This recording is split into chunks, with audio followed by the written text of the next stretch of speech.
الحمدللہ رب العالمین والعاقبۃ للمتقین والصلاۃ والسلام علی سید الانبیاء والمرسلین والحمدللہ رب العالمین۔ قال اللہ تبارک و تعالی فی القرآن المجید والفرقان الحمید افتطمعون ان یؤمنوا لکم وقد کان فریق منہم یسمعون کلام اللہ ثم یحرفونہ من بعد ما عقلوہ وہم یعلمون۔ صدق اللہ و مولانا العظیم۔ معزز سامعات، آج کا جو ہمارا ذکر کا گوشہ، اس کے اندر ہم قرآن مجید کی سورہ بقرہ کی آیت نمبر 76 اس کی تفسیر کرنے کے لیے جا رہے ہیں۔ 76 رب کائنات نے ارشاد فرمایا اس کے اندر افتطمعون ان یؤمنوا لکم، کیا تم طمع رکھتے ہو اس چیز کا کہ جو ایمان لائیں وہ تمہارے لیے، وقد کان فریق، ایک فریق تم میں سے ایسا ہے، منہم یسمعون کلام اللہ، جو اللہ کے کلام کو سنتے ہیں، ثم یحرفونہ، پھر اس کو بدل دیتے ہیں، اس کے پیچھے، من بعد، اس کے بعد، ما عقلوہ، کیا وہ اس کی عقل اور شعور نہیں رکھتے، وہم یعلمون، اور وہ نہیں جانتے۔ اس آیت کریمہ کا تعلق جو نا پچھلی آیت کے ساتھ چند طرح کا ہے۔ پہلا تعلق، اس سے پہلے گزشتہ یہودیوں کی سرکشی اور نافرمانی کا ذکر کیا گیا تھا، اب موجودہ یہودیوں کا حال کا ذکر کیا جا رہا ہے۔ اور دوسرا تعلق، اس سے پہلے اسرائیلیوں سے خطاب تھا اور ان کو اسلام لانے کی رغبت دی گئی تھی، اب مسلمانوں کو خطاب کر کے فرمایا گیا ہے کہ یہ لوگ ایمان نہ لائیں گے فقط حجت ختم کرنے کے لیے، اور ان کے دلائل سنا دیے گئے۔ اور تیسرا تعلق، اس سے پہلے بتایا گیا کہ اسرائیلیوں نے پیغمبروں کے اعلیٰ معجزات دیکھ کر بھی ان کے سرکشی کی اور ایمان نہیں لے کے آئے۔ اے مسلمانوں، ایسی قوم کیا تمہارے صرف دلائل سن کر ہی ایمان لے آئے گی؟ ایمان لے آئے گی اور تم ان کی مخالفت پر جو نا رنج و غم نہ کرو، اور ان کی حرکتوں کا جو نا ان کے عادی ہیں، یہ ایسی حرکتوں کے اللہ پاک فرماتے کہ یہ عادی ہیں۔ اب تین طرح کا تعلق ہے اس کے اندر۔ اللہ رب العالمین نے اس کی آیت کا جو شروعات کی، فرمایا کہ افتطمعون، یہ آ جو ہے، الف جو ہے نا، یہ استفہامیہ ہے، سوالیہ ہے، تعجب کا جس کے اندر ذکر کیا جا رہا ہے، یعنی تعجب کیا جا رہا ہے، جیسے کسی بچے کو روکنے کے لیے کہا جائے کہ اب یہ کام نہیں کرنا، اب یہ کہا جائے کہ اب ایسا نہیں کرنا، یہ کام ایسا نہیں کرنا، یعنی کہ اس کو تعجب کے طور پہ اس کو کہا جائے۔ تو یہاں پر ارشاد فرمایا کہ خطاب یعنی کہ صحابہ کرام کو اور حضور علیہ الصلوۃ والسلام کو بھی ہے، کہ صحابہ کرام بھی حضور اللہ کا پیغام پہنچاتے تھے، حضور علیہ الصلوۃ والسلام اللہ کا پیغام پہنچا رہے تھے، ان کی سنت کو جو نا صحابہ کرام بھی اپنا رہے تھے۔ تو ان کو یہ مخاطب کر کے کہا جا رہا ہے کہ کیا آپ طمع رکھتے ہیں، کہ طمع رکھتے ہیں کہ یہ ایمان لے آئیں گے؟ نہیں۔ اب طمع کا ذکر اس آیت کے اندر فرمایا، اور طمع بھی دو طرح کا ہے، دو طرح کا، ایک تو دنیاوی طمع، یہ بہت برا طمع ہے، اور ایک دینی طمع جس کو محمود کہا گیا ہے۔ اس جگہ جو طمع سے نہیں روکا گیا، بلکہ رنج و غم سے جو طمع کی وجہ سے تھا، اس سے روکا گیا ہے، ہوا و ہوس سے جو جس طمع کے اندر آ جاتی ہے، ہوا و ہوس جس طمع کے اندر آتی، اس طمع سے روکا گیا ہے۔ لیکن جو طمع دین کا ہو، یعنی کہ کسی کو دین کی طرف بلا کے لانا، دین کی طرف لانا جس طمع سے، وہ طمع محمود ہے۔ تو حضور علیہ الصلوۃ والسلام کی اس طمع کی جو قرآن مجید کے اندر رب کائنات نے تعریف فرمائی اور کہا کہ حریص علیکم، کہ میرے حضور کی شان یہ ہے، میرے محبوب کی شان یہ ہے کہ یہ طمع میں اتنے حریص ہیں، اور یہ مومنین کے لیے اتنے حریص ہیں، اور یہ چاہتے ہیں کہ سب ایمان لے آئیں، سب ایمان لے آئیں۔ تو حضور صلی اللہ علیہ وسلم کی اس طمع کی جو نا اس کے اندر تعریف فرمائی،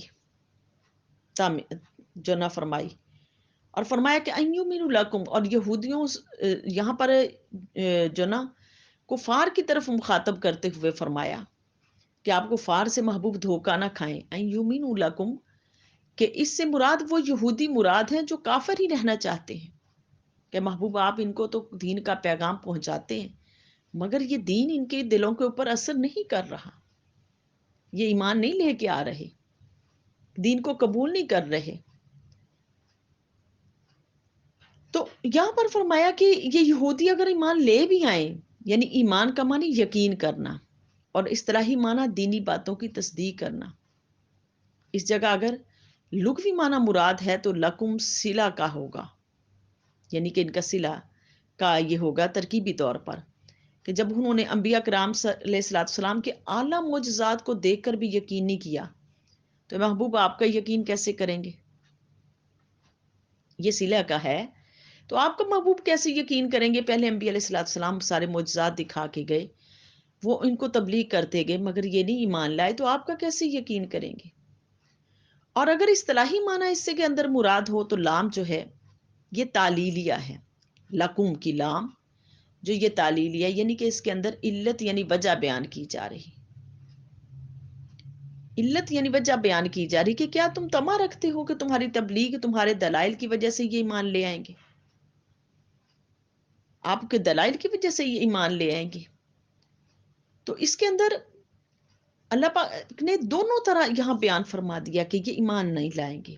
اور وقد کان فریقون، یہاں پر وہ جو ہے حالیہ ہے، یہ عاطفہ بھی ہے، عطبہ بھی ہے، اور کانا جو نا کے معنی بھی ہے، یعنی ان میں سے ایک گروہ ایسا ہے، فریقون منہم یعنی فریق ربط اور جماعت کے معنی میں بھی ہے. یہاں فریق جو نا ربط اور جماعت کے معنی میں ہے، یہ فرق سے بنا ہے جس کا معنی جدا ہونا ہے، یعنی کہ فریق علیحدہ اور جماعت جدا، ایک جماعت علیحدہ ہے ان میں سے، یعنی کہ ان کی ایک بزرگوں کی جماعت ہے، وہ جماعت جس کو جو 70 آدمی تھے ان کے بزرگوں کے، یعنی کہ اس کے یہودیوں کو مخاطب کیا جا رہا ہے اس کے اندر کہ تمہارے وہ جو 70 لوگ تھے جب موسیٰ علیہ السلام اللہ سے کلام کرنے کے لیے گئے تھے تو انہوں نے اس وقت کہا تھا کہ ہم نے بھی رب کائنات سے کلام کرنا ہے، رب کو دیکھنا، رب کائنات کو دیکھنا ہے. تو موسیٰ علیہ السلام ان کو طور پہ لے کے گئے تھے، انہوں نے کلام کو سنا، پھر بھی یقین نہیں ان کو آیا. اور ان میں سے بعض نے کہہ دیا کہ اب جو نا وہ جب کلام کو سن بھی لیا اور 70 جو آدمی تھے اور سن کر ان میں سے بعض نے قوم نے سے کہہ دیا کہ رب نے ان کے تمام احکام کو کرنے کا حکم نہیں دیا، یعنی کہ جو تورات ملی تھی، اب وہ اللہ سے کلام کر کے آ کے اپنی قوم سے کہنے لگے جو 70 لوگ تھے کہ اللہ پاک نے ان تمام احکامات پہ ہمیں عمل کرنے کا حکم نہیں دیا. اور دوسرے علماء یہود مراد ہیں اس سے، یہ اللہ پاک نے یہاں پر فریق منہم، ایک فریق ان میں سے ایسا ہے کہ وہ دیکھ کے بھی احکامات کو انہوں نے قبول نہیں کیا. اور دوسرے علماء یہود جنہوں نے تورات میں سے رجم کی آیتیں نکال لی کہ اگر کوئی غریب ہوتا تو اس کے اوپر حد لگوا دیتے، عمرہ اگر میں سے کوئی گناہ کر لیتا تو عمرہ کو چھوڑ دیتے اور ان کو کہتے بس آیتوں کو وہاں سے ہٹا کے اور نئی آیتیں لکھ دی، نئی آیت بنا دی کہ وہاں پر جو نا منہ کو کالا کرنے کی گدے کے اوپر بٹھا کے اس کے اندر پھرانے کی یہ آیت لکھ دی. یعنی کہ فریق نے آیتوں کو ہی بدل دیا، رجم کی آیتوں کو ہی بدل دیا. تو اللہ پاک نے فرمایا یسمعون کلام اللہ، وہ اللہ کے کلام کو سنتے ہیں. تو رات میں احکامات جو موسیٰ علیہ السلام نے ان کو اللہ پاک نے موسیٰ علیہ السلام کے ذریعے عطا فرمائے تھے، پھر ان کو بدل دیا انہوں نے، اپنی جگہ سے بدل دیا، تحریف کر دی اس کے اندر سے. لیکن اللہ رب العالمین کی شان دیکھ لو کہ اللہ پاک نے قرآن مجید کی حفاظت کا خود ذمہ لیا کہ آج تک کوئی اس کو بدل نہیں سکا. گو کہ قادیانیوں نے بدلے ہیں لیکن اصل قرآن کو کوئی نہیں بدل سکا، اصل قرآن کو کوئی بھی نہیں بدل سکا. تو فرمایا ثم یحرفون، وہ تحریف کر دیتے ہیں، بدل دیتے ہیں احکامات کو اپنی جگہ سے، اپنی احکامات کو بدل دیتے ہیں. تو دیکھو ان کی ایک عادت تھی کہ یہود تورات شریف میں ہر قسم کی تحریف کرتے رہے. نبی آخر الزمان کی جو صفات جن الفاظ کے اندر تھی ان الفاظ کو یہ بدل دیتے تھے. لفظ ابیض سے اسے کاٹ کر آدم بنا دیا. جہاں حضور صلی اللہ علیہ وسلم کے فضائل بیان کیے جا رہے تھے ان فضائل کو انہوں نے مٹا دیا. تو اللہ پاک نے فرمایا یہ تحریف کرتے ہیں اس کے اندر، من بعد ما عقلوہ، وہ جانتے نہیں، وہم یعلمون، وہ جانتے. اللہ پاک فرما رہے. تو اب اس آیت کریمہ کے اندر سے ہمیں چند فائدے بھی ملے کہ جہاں پر ان کی ان حرکات کو سامنے لایا گیا کہ ان کے علماء یہود بھی ان کی عادتیں دیکھ لیں کہ یہ رشوتیں لے لے کے احکامات کو بدل رہے ہیں، احکامات کو بدل رہے ہیں. میرے حضور کی جو نہ جہاں پر صفات تورات کے اندر بیان کی جا رہی تھی ان آیات کو بدل رہے ہیں، اور وہاں پر پھر ان کی ان عادتوں کو بیان فرمایا قرآن مجید کے اندر کہ ان کی یہ خصلتیں ہیں، یہ عادتیں ہیں کہ یہ اپنی عادتوں سے باز نہیں آ رہے. اب اس آیت کریمہ کے اندر سے ہمیں چند فائدے بھی ملے. پہلا فائدہ یہ ہے کہ ضدی عالم منصف جاہل سے بدرجہ بہتر ہے. ضدی عالم سے جاہل آدمی بدرجہ بہتر ہے اس سے، کہ وہ جو جاہل ہے وہ ایمان کی اس کو امید تو ہے نا، مگر جو عالم ہے اس کو تو ایمان کی امید ہی نہیں. اور دوسرا فائدہ کہ کوئی شخص اپنے علم و معرفت اور اپنے یقین پر جو نہ اس پر نہ رکھے، بلکہ اپنے علم و معرفت پر یقین نہ رکھے، بلکہ رب کی ہم کلامی کے باوجود بھی جو دیکھیں یہ بنی اسرائیل جو نہ ایمان نہیں پا سکے کہ اللہ پاک سے کلام کر کے بھی علم پا کے بھی یہ ایمان نہیں لا سکے. تو اس لیے علم و معرفت پر یقین نہیں رکھنا چاہیے. یقین کس چیز کے اوپر؟ ایمان اس وقت ملتا ہے کہ جب بندہ کسی بات کو پا لیتا ہے، اس وقت ایمان ملتا ہے. تیسرا فائدہ کہ دین کو بدلنا، اس میں بڑی بدعتیں ایجاد کرنا اس سے جو نا وعید میں داخل ہے، کیونکہ یہ بھی دین کے معنی میں تحریف ہے. اور چوتھا فائدہ اس آیت کریمہ کے اندر یہ ملا کہ تبلیغ احکام جو نا ہمیشہ ہر شخص کو کرنے چاہیے.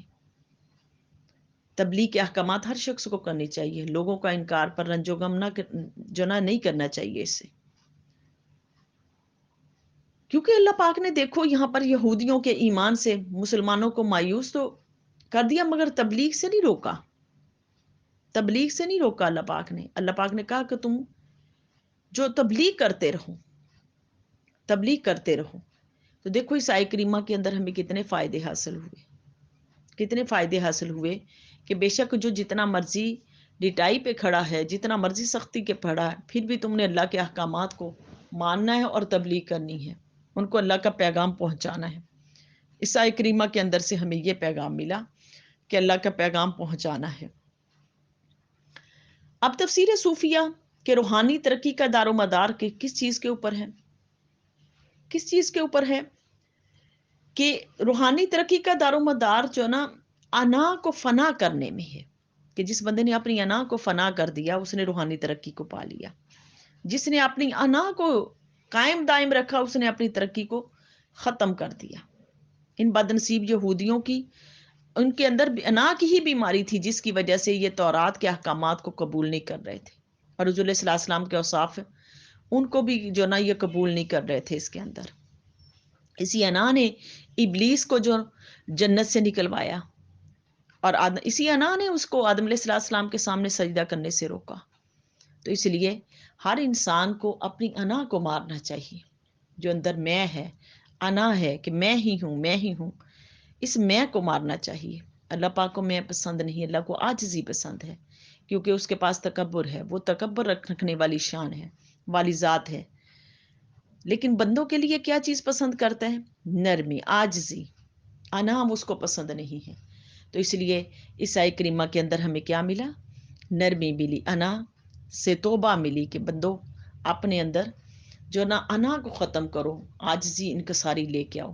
تو جس طبیعت کے اندر عاجزی انکساری آ جاتی ہے وہ طبیعت احکامات کو جلدی قبول کر لیتی ہے، اور اس طبیعت کے اندر احکامات کو قبول کرنے کی طاقت بھی زیادہ آ جاتی ہے.